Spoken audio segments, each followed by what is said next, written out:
오늘은 세례를 받으시다라는 제목을 가지고 마태복음 3장 13절부터 17절까지 말씀을 좀 살펴봤으면 좋겠습니다. 오늘 우리가 함께 읽은 본문은 예수님께서 세례를 받으시는 장면이에요. 세례는 기독교 역사상 가장 오래된 예식 중에 하나입니다. 그리고 우리가 예수님을 믿는 성도라면 누구나 받아야 될 예식이에요.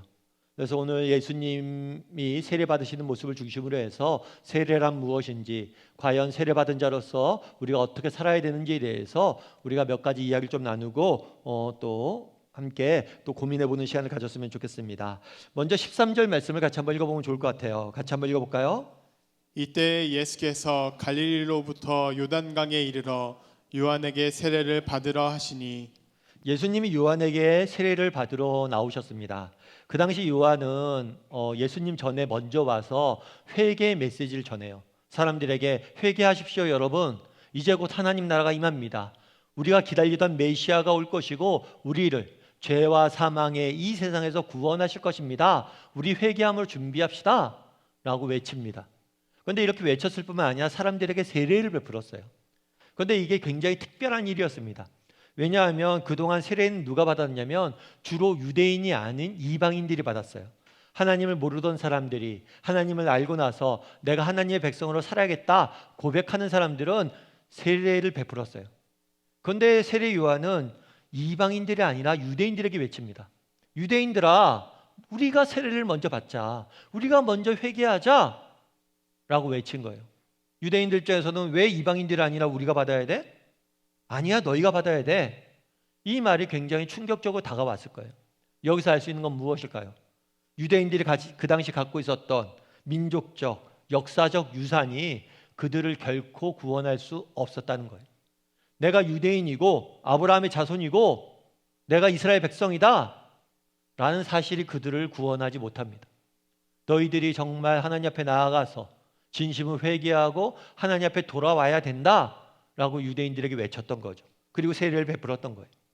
그리고 세례의 또 하나의 특징이 있어요. 그건 뭐냐면 세례는 스스로 베풀지 않는다는 거예요. 저도 목사지만 제가 스스로에게 세례를 베풀 수는 없습니다. 세례는 다른 누군가가 그 사람에게 베풀어야 돼요. 그럼 왜 세례는 다른 누군가가 그 사람에게 베풀려고 했을까요? 내가 예수님을 믿는 건 난데, 내가 예수님을 믿는데 왜 다른 사람이 나에게 세례를 베풀어요? 이것은 하나의 상징입니다. 무슨 상징일까요?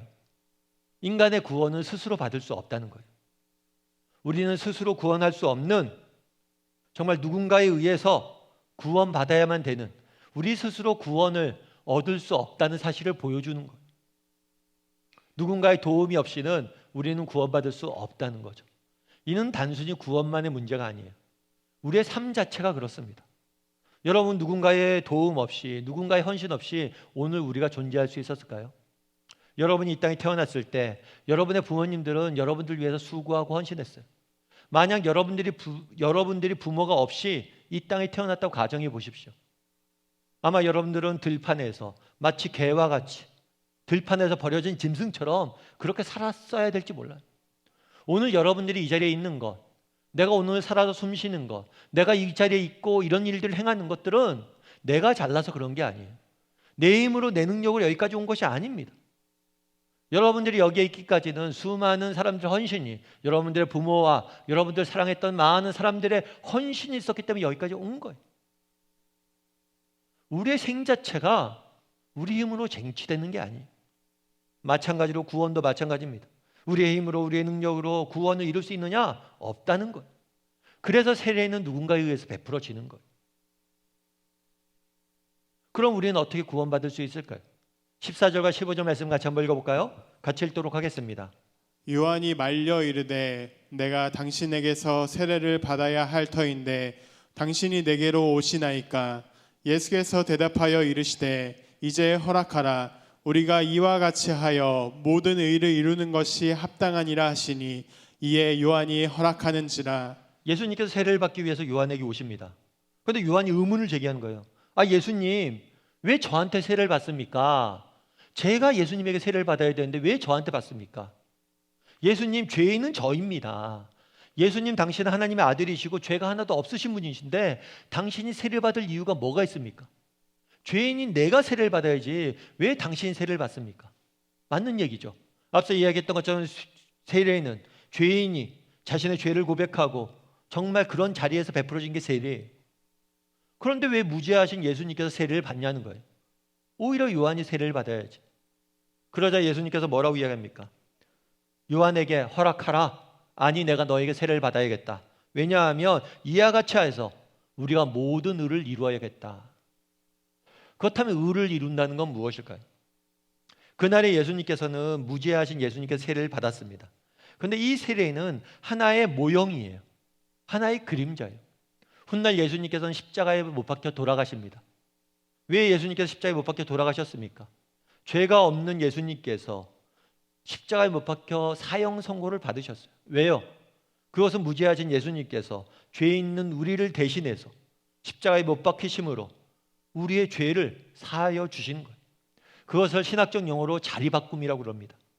예수님은 의인이십니다. 그런데 의인이신 예수님께서 죄인인 자리에 오셨어요. 죄인의 자리에 오셔서 세례를 받으시고 죄인을 대신해 십자가에 돌아가셨습니다. 대신에 죄인이었던 우리는 예수님이 앉으시는 의인의 자리에 가게 되는 거예요. 그래서 예수님께서 세례를 받으시고 십자가에 못 박혀 돌아가신 것을 근거로 해서 우리는 구원을 받게 되는 거예요. 우리의 죄값을 예수님이 치루신 거예요. 그래서 그날에 받으신 세례는 하나의 모형입니다. 예수님이 받으신 완전한 세례는 십자가 위에서 이루어지는 거예요. 십자가 위에서 예수님께서 세례를 받으신 거예요. 그럼 우리는 어떻게 구원받습니까? 예수님을 믿기만 하면, 예수님께서 우리를 대신해서 십자가에 돌아가셨다는 사실을 믿기만 하면 구원을 받게 돼요. 이것이 세상 종교와 기독교의 가장 큰 차이입니다. 세상 종교는 인간의 구원을 스스로 쟁취하도록 이야기합니다. 불교에서는 피안에 이르는 8가지 길을 가르쳐요. 이 8가지 길은 스스로가 고행과 수행을 통해서 그 길을 걸어가야 됩니다. 힌두교도 마찬가지예요. 우리 안에 있는 신성을 깨워서 우리 스스로 신이 되라고 이야기합니다. 그 신이 되기 위해서는 수많은 고행 과정들을 거쳐야 돼요. 세상의 모든 종교는 스스로 구원을 이루고 구원을 얻으라고 이야기합니다. 그런데 성경은 그렇게 이야기하지 않아요. 우리 스스로 구원을 받을 수 없고 오직 우리는 예수님의 공로로, 예수님께서 십자가에 죽으심으로 우리는 구원을 얻는다라고 이야기합니다. 이게 기독교와 세상 종교의 차이. 사실 기독교는 한 가지를 이야기합니다. 뭘 이야기해요? 믿으면 구원을 얻는다고. 세상 사람들이 이야기하죠. 그게 다냐고. 그게 다예요. 기독교는 너무 간단해요. 믿으면 구원을 얻어요. 여러분 믿는데 돈 듭니까? 믿는데 시간 듭니까? 믿는데 여러분 뭔가 헌신해야 돼요? 아니요. 그냥 마음으로 믿으면 돼요. 그럼 구원을 주시는 거예요, 그냥. 그런데 이상한 것은 사람들은 믿지 않습니다. 믿으면 구원을 준다던데, 믿으면 본전인데, 믿는 게 어려운 것도 아닌데 안 믿어요. 그럼 왜 안 믿을까요? 여전히 그 마음속에 살아있기 때문이에요. 뭐가 살아있어요? 내 스스로, 내 힘으로 무엇인가를 쟁취해야 되는 것이 된다는 생각이 살아있기 때문입니다. 믿으면 거저준다고? 세상에 거저가 어딨어? 거저주는 구원이 어딨어? 우리가 노력해서, 내가 열심히 살아서, 내가 선하게 살아서 이루어야지, 쟁취해야지. 많은 사람들이 믿으면 구원받는다라고 이야기하는데 믿지 않습니다. 왜냐하면 여전히 자신의 힘과 자신의 능력을 의지하고 있기 때문이에요. 그렇기 때문에 믿지 않는 겁니다. 그날에 회개하고 예수님께 오라고 이야기합니다. 정말 우리가 얼마나 무능하고 연약하고 부족한 존재인지 인정하고 하나님 우리를 구원해 주세요 라고 말만 하면 된다라고 이야기합니다. 그런데 그 말을 하지 않습니다. 왜 말을 하지 않을까요? 여전히 자신의 힘으로, 자신의 능력으로 자신의 인생을 살아가려고 하기 때문입니다. 여러분, 그럼 우리는 어떻습니까? 여러분, 우리는 예수님 믿는 사람입니까? 우리는 세례를 받은 사람입니까? 정말 우리가 세례를 받은 사람이라면 정말 하나님 당신밖에 없습니다. 내 힘과 내 능력은 너무나 무능하고 무지하고 저는 저 혼자서 제가 할 수 있는 일 아무도 것도 없습니다. 당신만이 나의 구원이시고 나의 도움이시고 내 능력이 되십니다. 당신만을 의지하겠습니다. 여러분 삶 가운데 이런 고백이 있습니까? 지난 한 주간 이런 고백을 하면서 살았습니까? 정말 우리는 육신이 세례를 받았을지 모릅니다. 그런데 정말 우리의 심령이 세례를 받은 사람들입니까? 우리의 몸은 누군가에 의해서 세례가 베풀어졌을지 모릅니다. 그런데 정말 우리의 마음속 깊숙한 곳에서 우리는 세례받은 사람들입니까? 하나님 당신이 없으면 안 됩니다. 당신 한 분밖에 없습니다. 이렇게 고백하며 세상을 살아가고 있냐는 거예요. 제가 이제 지금은 운전을 제가 잘합니다. 지금 경력도 꽤 되고. 근데 제가 처음 차를 샀던 게 언제였냐면 신학대학원을 다닐 때였어요. 신학대학원이 양지에 있었어요. 송신대 신학대학원이. 그 양지에 있었을 때인데 1학년 때와 2학년 때는 기숙사에서 생활을 했어요. 그래서 기숙사에 생활했기 때문에 양지에 가서 월요일 아침에 가서 저녁에 가서 금요일까지 공부하고 수업 듣고 그리고 나왔죠. 근데 3학년 때는 기숙사 생활을 할 수가 없었어요. 왜냐하면 학교가 좁아서 기숙사가 없어서 3학년은 출퇴근을 해야 돼요. 아침에 일찍 가서 수업 듣다가 저녁에 통학버스를 타고 나와야 돼요. 그러다 보니까 저녁에 조금 늦게까지 공부하고 그러다 보면 뭐 잘 데도 없고 그렇게 헤매는 경우들이 많았어요. 그래서 그 당시에 차를 하나 샀습니다. 차를 하나 샀는데 중고차를 샀죠. 그 당시 프라이드 10몇 년 된 차를 샀어요. 차를 타고 이제 양지를 가는 거예요. 신대원을. 가는데 처음 운전하잖아요. 처음 고속도로에 올랐잖아요. 너무 두렵고 떨리는 거예요. 그래서 맨 끝 차선을 타고 여기 끝까지 가는 거죠. 가는데 차를 타고 가면서 계속 뭘 했을까요? 한 시간 동안. 한 시간 동안 찬송만 했어요. 제가 목사인데 그때만큼 열심히 찬송했던 적이 없는 것 같아요. 정말 열심히. 왜 열심히 찬송했을까요? 지금 운전하다 찬송 그렇게 열심히 안 합니다. 왜 안 할까요? 지금 운전 잘한다고 생각하니까. 내 힘으로 운전할 수 있다고 생각하니까. 우리 입에서 찬송이 사라지지 않았습니까? 우리 삶 가운데 찬송이 사라지지 않았어요? 왜 사라져요? 나 이제 잘하니까. 나 이제 잘해요. 운전 잘하고 세상 알 만큼 알고 내 혼자 힘을 잘 살 수 있어.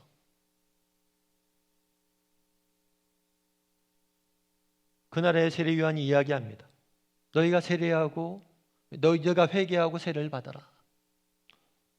우리가 정말 세례 받은 사람들인지 돌아봤으면 좋겠어요. 정말 내가 하나님만을 의지하고 사는 사람인지 돌아봤으면 좋겠어요. 내 입술에서 찬송이 나오는 사람인지 돌아봤으면 좋겠습니다. 바라기는 우리 다음의 식구들이 정말 삶의 어떤 순간에도 하나님만을 의지하고 바랄 줄 아는 저와 여러분이 되기를 진심으로 소원합니다. 두 번째로 16절 말씀 같이 한번 읽어볼까요? 같이 읽도록 하겠습니다.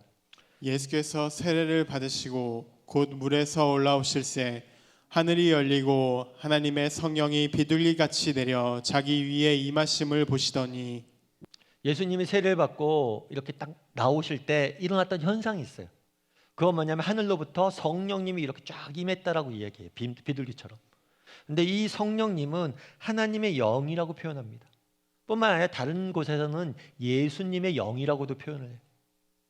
그래서 예수님의 영이 그날에 임했다라고 이야기를 해요. 사실 예수님의 영은 예수님의 영이시기 때문에 항상 예수님과 함께하고 계셨어요. 그런데 그날만큼은 마치 하늘에서 내려오는 것처럼 그런 사인을 보여주신 거죠. 그렇다면 그날에 왜 성령님께서 예수님 머리 위에 올라왔을까요? 내리셨을까요? 이건 역시 하나의 모형이에요. 하나의 그림자예요. 우리 11절 말씀을 같이 한번 읽어볼까요? 같이 읽도록 하겠습니다. 나는 너희로 회개하게 하기 위하여 물로 세례를 베풀거니와 내 뒤에 오시는 이는 나보다 능력이 많으시니 나는 그의 신을 들기도 감당하지 못하겠노라. 그는 성령과 불로 너희에게 세례를 베푸실 것이요. 요한이 그날에 세례를 베풀었어요. 사람들이 세례를 베풀었는데 특별히 요한은 어디서 베풀었냐면 요단강에서 베풀었어요. 이것 자체는 굉장히 특이한 일이에요. 왜냐하면 그동안의 세례는 보통 집안에서 베풀어졌거든요. 그런데 강으로 간 거예요. 강으로 가서 이스라엘 백성들을 모은 거예요. 그리고 이곳에 세례를 베푼 거예요. 이는 에스겔 선지자의 예언을 성취하기 위함이었습니다. 마지막 때가 되면 성전에서 흘러나오는 물이 큰 강을 이룰 것이다. 그 큰 강, 성령의 강을 의미하는 거예요. 그런데 요한이 뭐라고 얘기하냐면 내가 베푸는 물로 세례를 베푸는데 이건 하나의 그림자라는 거예요. 내 뒤에 오실 리가 있다. 그 사람 누구예요? 예수님이에요. 예수님께서 너희에게 오셔서 세례를 베풀 건데 그분은 물이 아니라 뭘로 베풀어요? 성령으로 세례를 베풀 것이다. 성령님은 하나님의 영은 눈에 보이지 않습니다. 그래서 정말 우리가 받아야 될 것은 뭐냐면 물세례가 아니라 성령 세례. 그럼 물세례를 왜 베푸느냐? 성령 세례가 보이지 않기 때문에 그것들의 모형으로, 눈에 보이는 모형으로 물세례를 베푸는 것. 달리 이야기하면 뭐냐면 우리가 예수님 믿는 순간 하나님 당신밖에 없습니다. 우린 죄인이고 당신만이 나의 유일한 구원자가 됩니다. 라고 고백하는 순간 우리는 그 순간 뭘 받는 거냐면 성령의 선물을 받아요. 성령의 세례를 받는 거예요. 성령님이 우리 안에 들어오십니다. 그리고 우리 안에 거주하십니다. 그리고 우리 안에서 동행하시고 우리와 함께 하시는 거예요. 그날에 예수님께서 세례 받으실 때 성령님이 임했다라고 이야기합니다. 마찬가지란 거예요. 너희도 우리가 고백하고 하나님 앞에 세례를 받을 때 그날에 그분은 뭘로 세례를 준다고 했어요? 성령과 불로 줄 것이다. 우리가 정말 우리의 죄를 고백하고 예수님을 믿는다고 고백했을 때 성령님이 내 안에 들어오셔서 나와 동행하시고 나와 함께 하시고 나를 지켜주시는 것. 그게 성령님. 제가 종종 말씀을 드리죠. 누군가 여러분에게 섹스피어의 작품을 갖고 와서 리어왕이나 이런 작품을 갖고 와서 읽어줘요. 야, 이렇게 멋진 소설이네. 어떻게 이렇게 소설을 잘 써? 야, 너 그거 다 읽었지? 그럼 네가 한번 써봐. 내가 어떻게 써 그거를? 읽긴 하지만 내가 감동받을 수 있으면 그걸 어떻게 써? 라고 이야기를 하죠. 그런데 만약에 우리에게 섹스피어의 재능이 있다면 우린 쓸 수 있을까요? 없을까요? 쓸 수 있을까요? 없을까요? 제가 어려운 걸 묻는 걸까요? 쉬운 걸 묻는 걸까요? 재능이 있다면 쓸 수 있어요. 마찬가지란 거예요. 그날에 우리에게 성령님을 보내주시겠다고 약속하십니다. 정말 우리가 세례를 받고 예수님을 믿으면 우리 안에 성령님을 주시겠다라고 이야기를 해요. 성령님이 우리 안에 들어오십니다. 그럼 우리 안에 계신 성령님에 의해서 우리는 뭘 할 수 있어요? 예수님이 살아갔던 삶들을 우리도 살아갈 수 있는 것. 예수님이 걸어갔던 그 길들을 우리도 걸어갈 수 있는 것. 그런데 안타까운 것은 정말 예수님을 믿으면서도 너무나 외롭게 사는 사람들이 많아요. 이 성령님의 은혜와 성령님의 능력을 못 보고 맛보고 사는 사람들이 너무 많습니다. 우리가 가끔 자녀들과 이렇게 대화하는 경우들이 있죠. 대화하다가 가끔 이런 얘기를 하죠. 야, 아빠한테 그거 좀 진작 얘기하지 그랬냐. 그럼 아빠가 미리 알고 도와주지. 왜 이 일 다 망쳐놓고 이제 얘기해. 이런 경우들을 얘기하는 경우들이 있어요. 맞죠? 정말 아빠한테 이야기하고 묻고 도와달라고 그러면 쉽게 될 일을 혼자 하려다 망치는 경우들이 많죠.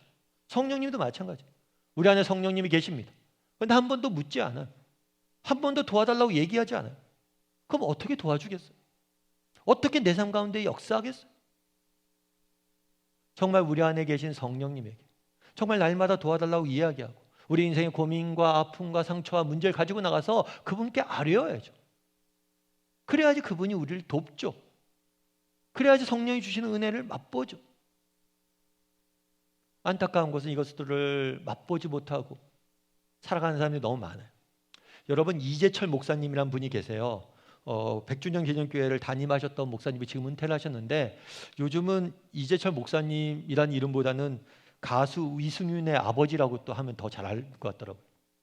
그래서 이분 같은 경우가 책에서 그런 얘기를 하더라고요. 뭔 얘기를 하냐면 자신은 생일이 2개래요. 첫 번째 생일은 언제냐면 내가 태어난다. 그리고 또 하나 다른 생일은 뭐냐? 언제냐? 그랬더니만 자신이 암 선고를 받은 날이에요. 그날이 언제였냐면 2013년 4월 29일이었다는 거예요. 그날 암 선고를 딱 받았어요. 암 선고를 딱 받고 나니까 든 생각이 있었대요. 그게 뭐냐면 그동안 뭐 계획도 있을 거 아니에요. 앞으로 이런 계획을 세워야지. 또 앞으로 이런 것들을 해야지. 그리고 자기가 건강관리도 했을 거 아니에요. 열심히 살아왔어요. 그리고 열심히 살아갈 계획도 세웠어요.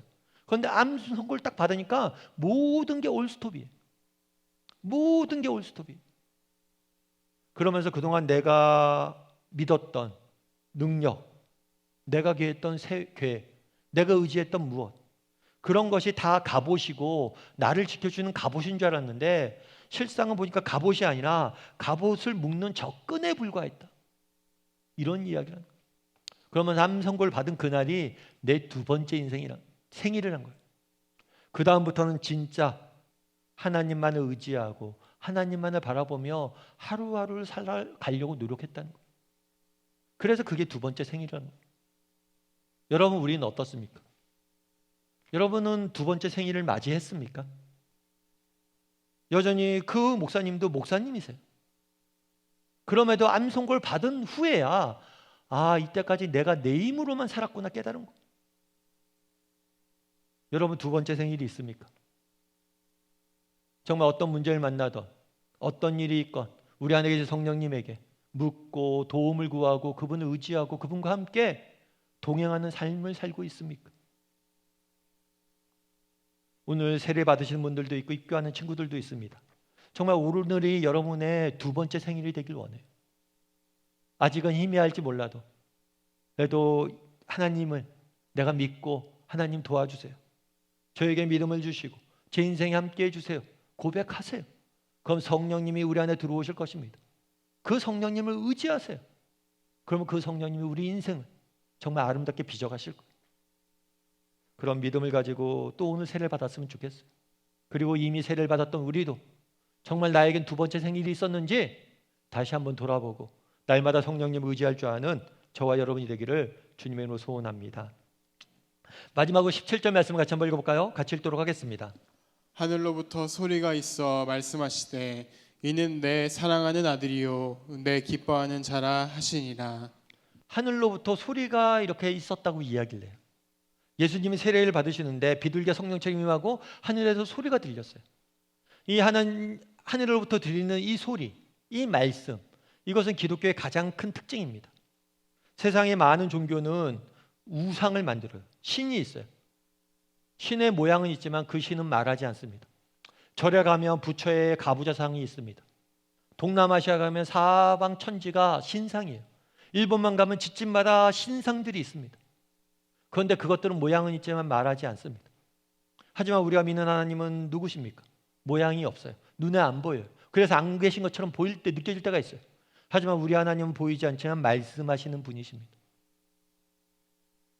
정말 누굴 믿는 게 더 지혜로운 방법이에요. 보이지만 말하지 않는 신들을 믿는 게 맞습니까? 아니면 보이지 않지만 말씀하시는 하나님을 믿는 게 맞아요. 세상은 끊임없이 보이는 무엇인가로 우리를 유혹합니다. 돈으로, 또 명예로, 그런 것들로 우리를 유혹해요. 이것이 너희에게 참된 인생의 기쁨을 줄 것이다 라고 이야기하지만 그곳에 없습니다. 참된 인생의 기쁨과 만족과 안식은 정말 보이지 않는 하나님, 하지만 내 가운데 와서 말씀하시는, 내 속에서 음성으로 위로하시는 그 하나님에게서 우리는 발견할 수 있는 거예요. 그런데 그날에 하늘로부터 소리가 있었어요. 어떤 소리가 있었냐면 이는 내 사랑하는 아들이요 내 기뻐하는 자다. 이것은 복음서의 굉장히 중요한 주제입니다. 결국에 복음서는 그날에 우리 눈앞에 나타나신 예수님이 누구시냐, 이것들에 대해서 알려주는 말씀이. 예수님은 누구세요? 하나님의 아들이세요. 우리는 앞으로 마태복음을 통해서 예수님이 하나님의 아들 되심에 대해서 배우게 될 겁니다. 그런데 여기서 우리가 한 가지를 짚고 넘어가야 돼요. 그건 뭐냐면 그날에 하늘로부터 소리가 있었어요. 세례를 받을 때 하늘로부터 소리가 있었어요. 무슨 소리가 있었어요? 내 사랑하는 아들이요 내 기뻐하는 자다. 이 소리는 예수님을 향한 소리일 뿐만 아니라 우리를 향한 소리이기도 합니다. 우리가 예수님을 믿고 정말 세례를 받을 때 우리는 뭐가 되는 거예요? 하나님의 자녀가 되는 거예요. 하나님이 우리를 뭐라고 부르는 거예요? 내 사랑하는 아들아, 내 사랑하는 딸아, 내가 너로 인해서 너무나 기쁘다, 너로 인해서 너무나 행복하다 말씀하시는 거예요. 이 음성을, 이 사실을 확신해야 돼요. 예수님께서 훗날 뭐라고 이야기하십니까? 너희는 이렇게 기도하라 라고 주기도문을 가르쳐요. 주기도문의 첫 시작이 어떻게 돼요? 하늘에 계신 우리 아버지여. 우리에게는 아버지가 계십니다. 육신의 아버지도 있지만 정말 우리의 영혼에 진정한 참된 아버지 되시는 하나님이 계세요. 우리가 정말 예수님을 믿고 진심으로 그를 우리의 구주로 고백할 때 우리는 그분의 자녀가 되는 특권을, 권세를 누리는 거예요. 바라기는 우리 다음의 식구들도 정말 이 음성을 들었으면 좋겠어요. 이 땅을 살면서 우리가 왜 지치고 힘듭니까?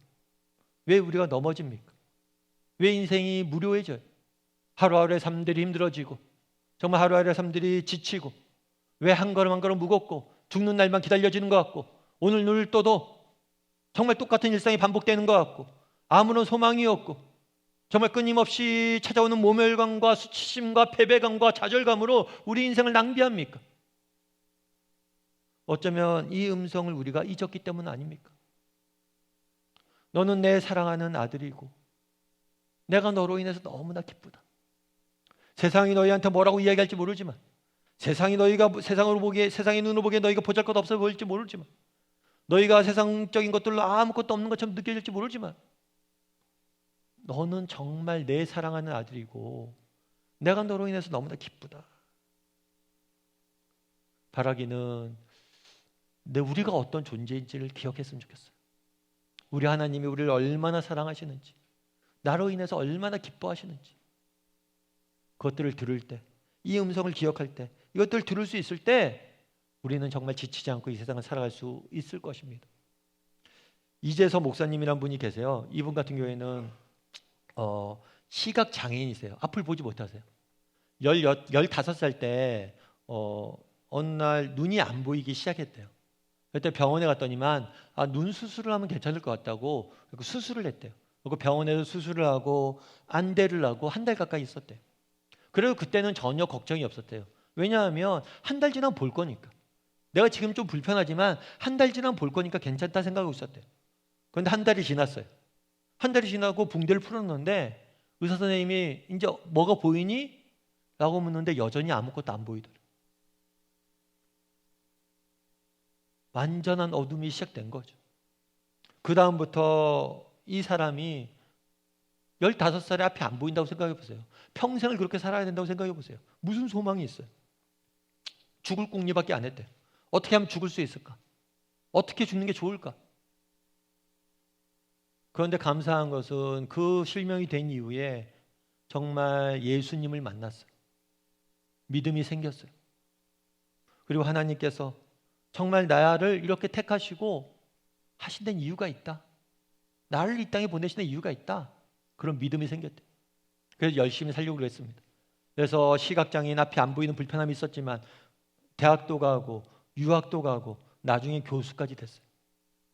그러면서 그분이 그 책에서 그런 이야기를 썼더라고요.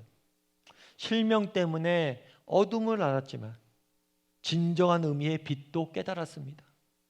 실명 때문에 너무나 힘들고 어렵고 고난과 아픔이 너무 많았지만 그 아픔 뒤에서 참된 빛을 발견했다는 거예요. 무엇보다도 빛 대신 예수님을 만나게 된 거죠.